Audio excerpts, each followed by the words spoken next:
welcome back to a new video. I'm in my car. I don't have anywhere to put my camera.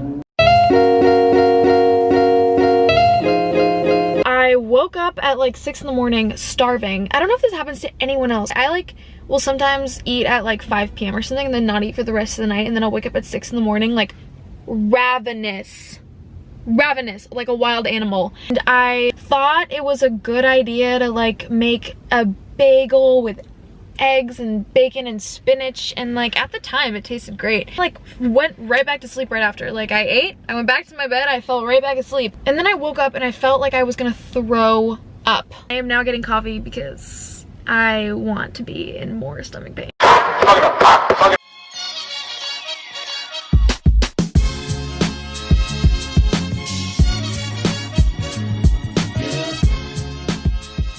I asked questions on my Instagram story. I asked you guys to ask me like personal questions, the most requested questions about like my personal life, and turn them into 10 facts about me. Let's get right into it. So a really popular question was, where did you grow up? What was your childhood like? How were your parents? First of all, guys, I'm 18 years old if you didn't know that, so I'm still a child. I still live with my family, I still live in my house, but I'm technically an adult. So I grew up in Los Angeles. I've lived in the same house my entire life. I've never had to move. I've never experienced that. The only thing close to moving that I have had to go through is when my parents got divorced. My parents got divorced like a month after I turned 5 years old, so I was very, very young. And I don't really have any memories of like my family being together, which is like sort of odd, but it is what it is, you know, childhood trauma at its finest. My dad had me every Wednesday and every other weekend. He had both my brother and I have a brother, if anyone didn't know that. Honestly, I'm not gonna sugarcoat it, I hated it. You have to separate your time between your parents, especially growing up. It can be really challenging and it can be really difficult, and if that's something that you've had to go through or that's something that you're currently going through, I feel for you. My dad is French. He was born and raised in France. My grandparents are French. I grew up speaking French. I'm bilingual. I know French, I know English, and I know a little bit of Arabic, but that is choice. We'll get there in a second. And on my maternal side, I have Lebanese, a mix of Lebanese and American. The Lebanese part of me is something that I think really shines through in what I'm passionate about. I will get to this, but keep in mind, Lebanon is in the Middle East. So that's fact number 2.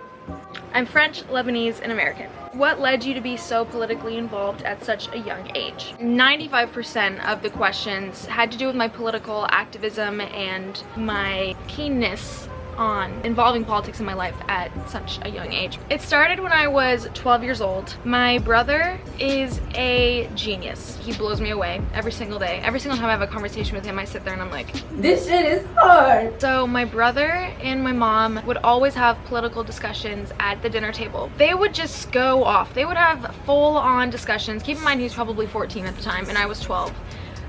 They would have lengthy discussions at the dinner table, and I felt like I had absolutely nothing to contribute, and me being a really competitive person, it didn't mesh well. So I had a really intense urge to learn about politics so I could just quite literally had nothing to do with anything but being able to outshine my brother in front of my mom to get like better cred. I don't even know. So I took it upon myself to learn about politics. I started by talking to my friends. They didn't know anything about what's going on in the world, which I'm not gonna blame them. We were 12 years old. We were in 6th grade. Like, most 6th graders have no idea about politics, and that's very normal. So I went to my friends. Couldn't really gather any meaningful information. Sorry to any of my 6th grade friends, love you, but that was just the fact. I decided to take it upon myself to do extensive research and learn about politics. And once I started doing that, I actually realized the political sphere was something that I was really interested in, and this was sort of difficult. Whoa!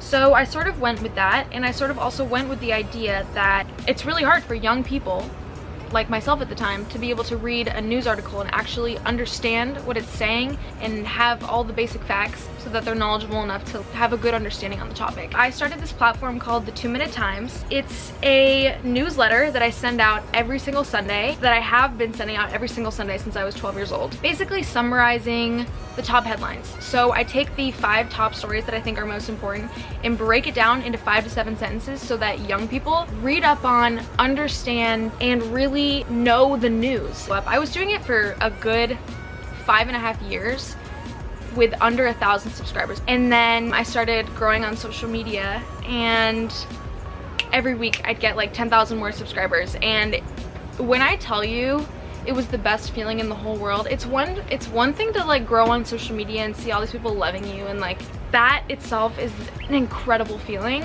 But when you see people start to really love what you put your heart and soul into and get inspired by it, it is the most rewarding thing and most accomplishing feeling I think I've ever felt in my whole life. So if you want to subscribe to Too Many Times, that is linked below. Okay, so the next question is about modeling. I am this weird breed of like model and political person, which is not something you come across often, and I hope that we can start to change that more, because I do think it's important that girls who are beautiful and confident and love themselves can also be smart and intelligent and empowering. I think that's something, a stereotype that we need to break and we need to keep working on. Can we just freaking normalize that beautiful girls can be really freaking smart and inspiring? Let's normalize that, because a lot of us are. I started modeling when I was 15 years old. I signed with Ford Models, originally Ford Models in LA, when I was 15 years old. Very soon after, my agent, who was at Ford, left the agency and was like, come with me, I want to take you to the new agency I'm working at. And I was like, I didn't know anything about modeling at the time, so I was like, okay, dope, let's go. I went to a new agency called LA Models. I'm currently in the process of switching agencies, which you guys will soon find out about. Modeling is a very interesting job to throw yourself into when you are a teenager. It can be very intense and very, very, very harsh on your self-esteem. They basically evaluate the way that you look and decide if you are good enough for their campaign, which if you don't have a strong enough sense of personal validation, that can be incredibly difficult. And for me, it was incredibly difficult. Something that really, really, really helped me recognize my own beauty and my own worth, believing that who I was on the inside is beautiful.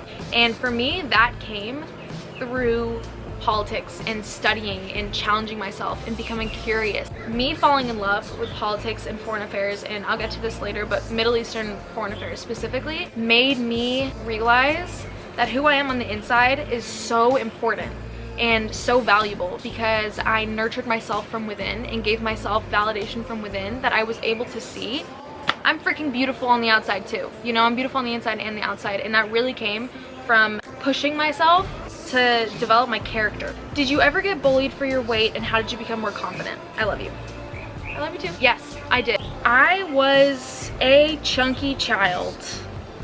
Pictured right here, I was a chunky child. I have struggled with my weight from a very, very, very young age. I still struggle with my weight and body image issues, but it started with just the fact that I was really excluded from a lot of things just purely because I was fat. Like, I was always picked last in sports, whatever. I was never really invited to hang out, to like go to a pool party or whatever. What resulted from having people treat me differently because I was fat was the really, really strong and sudden desire to lose weight. I was not intellectually mature enough to recognize how to lose weight in a healthy way, and I developed a pretty severe eating disorder, which I struggled with basically all throughout the second half of my 8th grade year and the remainder of my 9th grade year. Soon enough, I was able to like understand how to lose weight in a healthy way, but the sad reality is a lot of that stems from the social standards of beauty. The normalization of different body types in the media is the most important thing that we've seen from people speaking out about this in recent years. I think it's phenomenal. I think normalizing body types is super important. My audio cut out, like severely cut out for I don't know how long. Good 5 minutes of talking. So we're just going to have to deal with that. I don't know what's happening. So just roll with me on this one. For me, it was really all about time management. I set time allotted for filming, for posting, for being on social media, and I set a lot of time allotted for working on my college applications, getting my work done, keeping my grades up. School is very, very, very, very important to me. I think education is the #1 thing that drives our society. I think it is incredibly important for everyone to be educated. It's the only way we can live in a well-functioning society, is by having educated citizens. I am going to Georgetown in the fall. It has been my dream school ever since I was in like 8th grade. Literally, if you have known me personally, you know that Georgetown was my dream school for the longest time. Because of the whole COVID-19 situation, I'm actually going to be staying in LA, which I'm honestly really happy about. I wasn't ready to leave home. Dream job. So here's where I talk about the Middle East. I have a very intense, deep connection to Middle Eastern politics. I don't know what it is.